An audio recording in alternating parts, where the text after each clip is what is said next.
Alors, je vais faire une petite introduction au thème avant qu'on rentre dans le thème de manière plus systématique. Voilà. Alors, on va se poser cette question, pourquoi parler de la Vierge Marie aujourd'hui ou redécouvrir la Vierge Marie aujourd'hui? Alors certains, en venant à cette session, se sont peut-être demandé qu'allons-nous apprendre sur la Vierge Marie? On nous en parle si souvent. Et d'autres diront, ne faut-il pas faire attention à ce que la Vierge Marie n'éclipse pas le mystère de Jésus-Christ, Fils de Dieu Sauveur. C'est vrai que la Vierge Marie est au cœur d'un singulier combat qui, depuis le XVIe siècle, a pris une forme plus radicale. C'est le combat de la femme contre le dragon, décrit dans le chapitre 12 de l'Apocalypse. On vous en parlera. Et c'est vrai que donc au XVIe siècle, avec la réforme protestante initiée par Luther, eh bien, la réforme protestante a fait peser sur la Vierge Marie l'idée qu'elle nous détourne du Christ. Elle serait comme un obstacle qui nous empêcherait d'aller pleinement vers Jésus, vers Jésus-Christ. Et il faut savoir que cette idée, alors peut-être que ça dépend dans quel milieu vous évoluez, mais vous en apercevez peut-être pas forcément. Cette idée est aujourd'hui très présente dans certains milieux catholiques. À l'inverse, du XVIIe au XIXe siècle, certains ont tellement insisté sur les gloires de Marie, c'est-à-dire sur ses privilèges, qu'ils l'ont rendu irréel et factice par certaines expressions. Ainsi, on a pu parler de la Divine Marie. Voilà. Et c'est pas génial. Bon. Si bien que Sainte Thérèse de l'Enfant Jésus, qui est morte à l'aube du XXe siècle, quelques années avant le XXe siècle, voulait retrouver la Vierge Marie dans sa simplicité, la Vierge Marie des évangiles. Donc, après le Concile Vatican II, et je précise non à cause de lui, en voulant resituer la Vierge Marie dans son humanité et son humilité, il s'est développé une critique théologique et biblique qui l'ont réduite à peau de chagrin, et si bien que on est allé jusqu'à nier la réalité de sa virginité, son titre de mère de Dieu, son rôle de médiatrice de grâce et bien d'autres choses. En fait, on en a fait une femme tout à fait ordinaire. Certains l'ont réduite à un mythe, d'autres à une concurrente du Christ qui lui fait de l'ombre et dont il faut se débarrasser. Le féminisme occidental a pourchassé la Vierge Marie comme un modèle de la femme inacceptable dont il fallait se libérer. Être vierge, épouse et mère ne pouvait pas être donné comme modèle à la femme. Ces trois réalités sont au contraire pour le féminisme occidental les chaînes dont il faut délivrer la femme. Et là, je pense que ça vous parle parce que notre culture, malheureusement aujourd'hui, est pétrie de ça. Il ne faut pas que la femme s'accomplisse dans ce rôle de mère, d'épouse, et puis aussi dans cette pureté aussi qu'elle doit porter. Aujourd'hui, nous passons par de multiples crises. Bon, alors, crise de la foi, crise de l'Église, crise anthropologique. Anthropologique, ça veut dire crise sur le sens de l'homme. Donc, nous passons par une crise de la femme, forcément. Crise de la famille, crise de la société, crise de la vérité, crise du sens de l'amour. L'humanité semble s'être enfermée dans une impasse obstruée par un portail dont elle a perdu la clé. L'humanité ne sait plus pourquoi et pour qui elle vit. Et Marie est cette clé perdue qui nous permettra de sortir de cette voie sans issue dans laquelle l'humanité et certains chrétiens se sont engagés. Oui, il est bien de voir la Vierge Marie comme étant une clé importante aujourd'hui pour nous ouvrir des portes qui nous ont été fermées. Marie est la clé de la théologie chrétienne.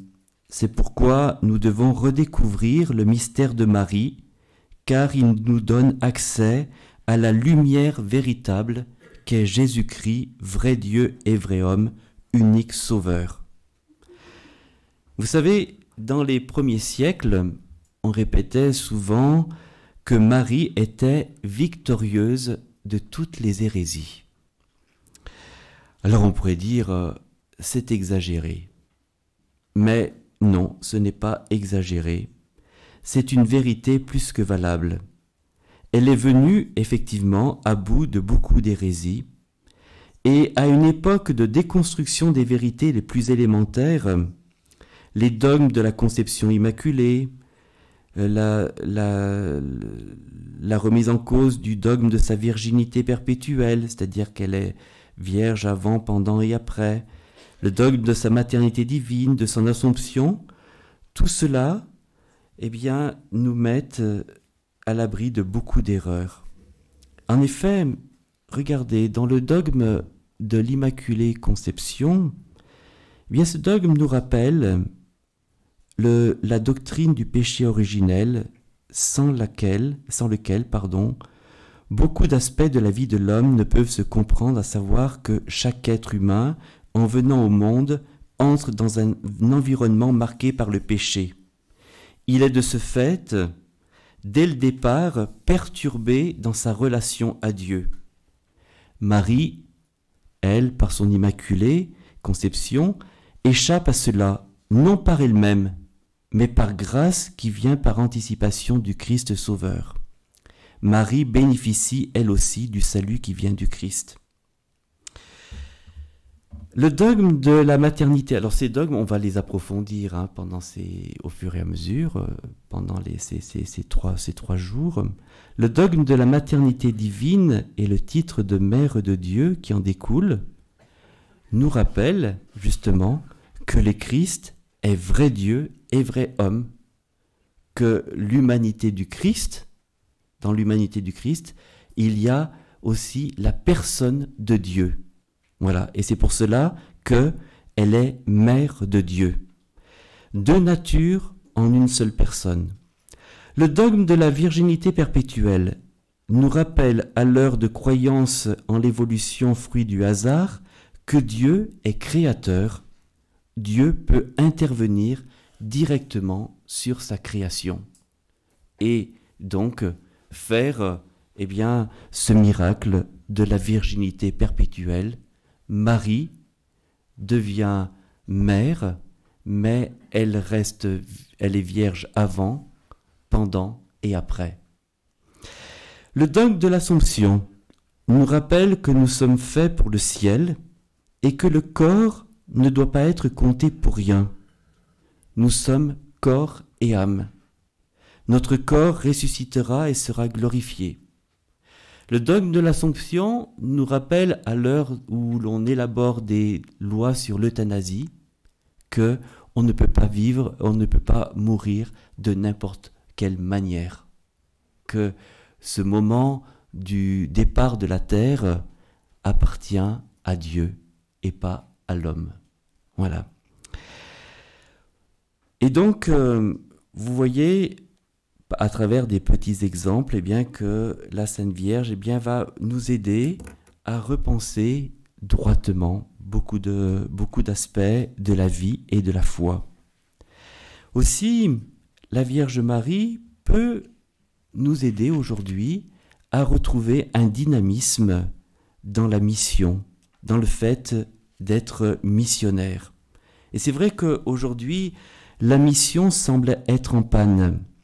Eh bien, le cardinal Ratzinger faisait remarquer que, contrairement à l'idée parfois répandue que trop de dévotion mariale fait ombrage au message du Christ, il disait « Dans les missions, ce qui a touché les gens et leur a rendu le Christ accessible, c'est sa mère. » Et il prend l'exemple de l'Amérique du Sud, où le christianisme s'est en partie présenté tout d'abord sous les mauvais auspices des âmes des conquistadors espagnols. Au Mexique, la mission fut un échec jusqu'aux apparitions de Notre-Dame de Guadalupe. Elle apparaît à l'indigène Saint Juan Diego le 9 décembre 1531 sur une colline au nord du Mexique, et se révélant à lui comme la Vierge Marie, elle le charge de demander à l'évêque de faire construire une église en ce lieu. Et l'évêque était sceptique, il demande un signe. Ce signe lui sera donné le 12 décembre. La Vierge Marie va se montrer pour la dernière fois à Juan Diego.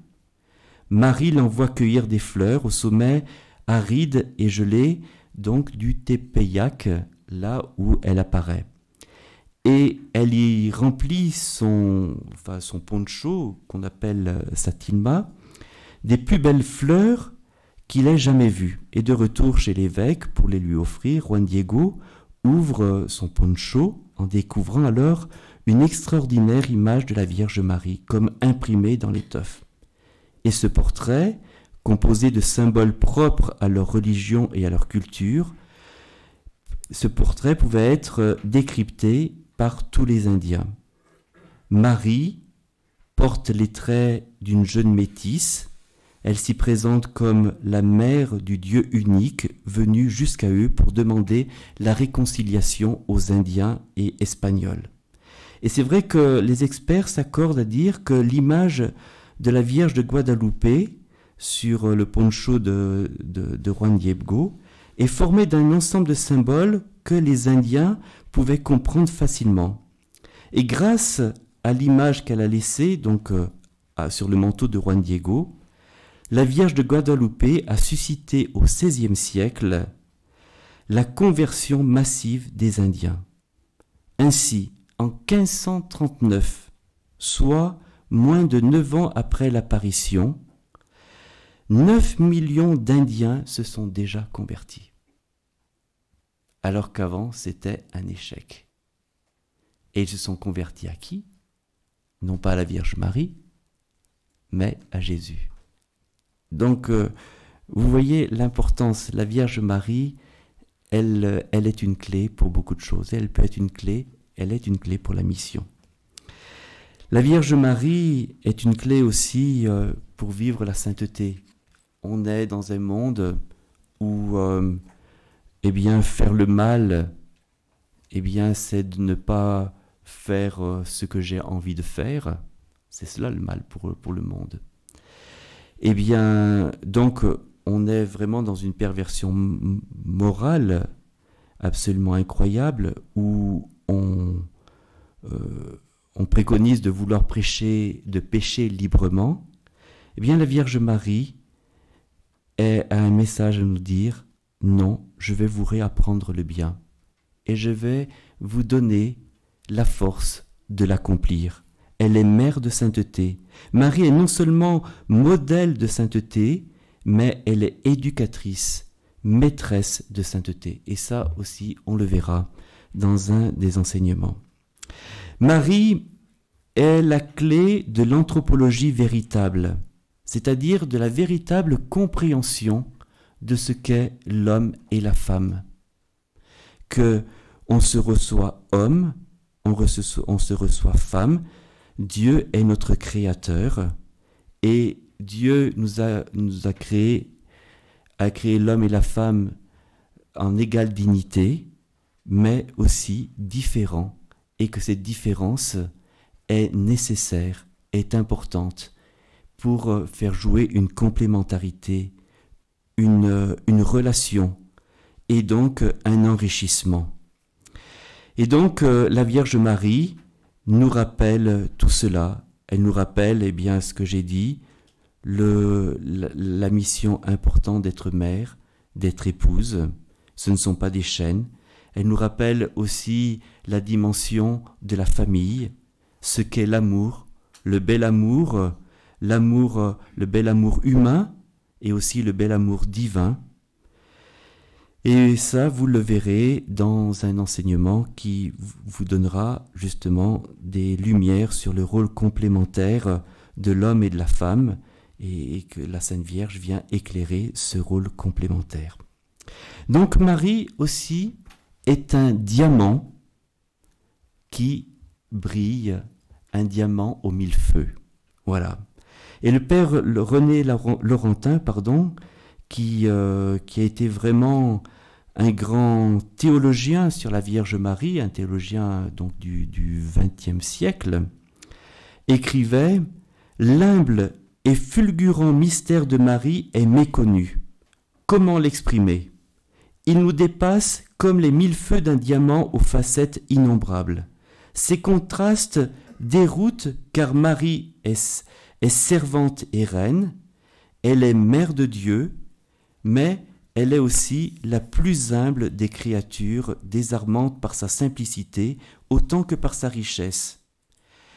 En elle, rien n'est quantité, tout est qualité. Et ça, je voudrais beaucoup insister. Nous sommes dans une société du mesurable, de la quantité. Et on a perdu la dimension de la qualité. Voilà, on pourra y revenir, mais justement, la Vierge Marie nous ramène justement à cette dimension essentielle de la qualité. Voilà. Ce mystère que nous allons donc le contempler, et pour ce faire, nous le ferons de manière diverse et complémentaire. Nous le ferons par l'écoute d'enseignements qui ont pour but, de vous faire comprendre par la raison, donc par l'intelligence, la réalité de la Vierge Marie. Cette démarche est possible car notre foi, la foi chrétienne, et ça j'insiste beaucoup là-dessus, elle est rationnelle. C'est-à-dire qu'elle est accessible à l'intelligence. Certes, l'intelligence ne peut pas embrasser tout le mystère parce qu'il nous dépasse, mais le mystère ne lui est pas étranger. Et par l'intelligence, on peut pénétrer très profondément le mystère de la Vierge Marie et donc aussi très profondément le mystère de la foi. Et c'est la grande richesse du christianisme. L'intelligence donc nous permet de comprendre que ce que nous croyons n'est pas irrationnel. Au contraire, lorsque nous évacuons la foi, le monde et l'existence deviennent irrationnels. La foi, contrairement à ce que le monde voudrait faire croire, n'est pas de l'obscurantisme, la foi est lumière. Et rappelons-nous toujours cet adage repris par saint Jean-Paul II dans son encyclique Fides et Ratio, la foi et la raison sont comme deux ailes qui permettent à l'esprit humain de s'élever vers la contemplation de la vérité. Les enseignements, donc, vont nourrir notre intelligence pour nous permettre, de contempler la vérité. Mais ces enseignements ne seront cependant pas le tout de notre session. Nous apprendrons à connaître et à comprendre la Vierge Marie en la fréquentant par la prière. Donc la prière, le chapelet, bien sûr, mais aussi la prière personnelle, la prière auprès de Notre-Dame-des-Neiges, la prière de la liturgie, par la messe aussi. Nous apprendrons aussi à la connaître en vivant entre nous pendant ces 3 jours un bel esprit de famille. Parce que la Vierge Marie est la mère et c'est elle qui génère l'esprit de famille. En définitive, nous n'allons pas apprendre sur la Vierge Marie, mais nous allons apprendre de la Vierge Marie. Elle est la plus proche des hommes parce qu'elle est la plus proche de Dieu. Marie est un remède pour notre temps. Étant toute relative à Dieu, c'est-à-dire toute en relation à Dieu, Elle remédie à la mort de Dieu dont nos sociétés et notre vision de l'homme sont pénétrées. Marie remédie à la mort de l'homme moderne qui s'est replié sur lui-même et qui croit que vivre la vraie vie, c'est vivre pour soi. Alors que vivre pour soi, en réalité, c'est la mort, car c'est l'égoïsme, c'est le repli sur soi. Saint Paul disait « Nul de nous ne vit pour lui-même et nul ne meurt pour lui-même, car si nous vivons pour le Seigneur. Si nous mourrons pour le Seigneur. Si donc que nous vivions, soit que nous vivions, soit que nous mourions, nous sommes au Seigneur. » Alors, oui, découvrons ce trésor. Pourquoi parler de Marie aujourd'hui? Car Dieu le veut. Dieu le veut pour remédier à beaucoup de méfaits de notre temps. Dieu le veut parce que lui-même est venu par Marie. Il est venu à nous par Marie. Et il veut que nous venions à lui par Marie. Marie est le moule qui a façonné Jésus, l'homme Dieu, qui est venu parmi nous. Aussi, nous passons par ce moule pour être façonnés pleinement à l'image et à la ressemblance de Dieu. N'oubliez pas que Dieu s'est totalement abandonné, remis à la Vierge Marie. Et c'est vrai qu'il est venu la visiter à travers l'ange Gabriel et il lui a dit « Voulez-vous devenir la mère du Sauveur ?» Et c'est Dieu qui pose cette question à la Vierge Marie. Et la Vierge Marie répond oui, et alors Dieu s'abandonne totalement à la Vierge Marie, et c'est l'incarnation. C'est quand même merveilleux. Alors nous, il nous est demandé, conseillé de faire la même chose. Donc, parlons de la Vierge Marie aujourd'hui, n'en ayons pas peur. Et si nous devons parler de la Vierge Marie, enfin, c'est parce que Dieu veut triompher de Satan qui règne actuellement de manière incroyable et il veut triompher de Satan non par lui-même directement, mais par Marie et particulièrement par son cœur immaculé. Oui, regardons Marie de plus près. Ce n'est pas pour rien que depuis 2000 ans, Marie est la femme la plus représentée, la plus sculptée, la plus présente au cœur de l'homme. Maintenant, je laisse la parole à sœur Léonie qui va vous parler qui va vous dire que Marie est tellement importante dans le cœur de Dieu qu'il l'a annoncée en prophétie et en figure dans l'Ancien Testament.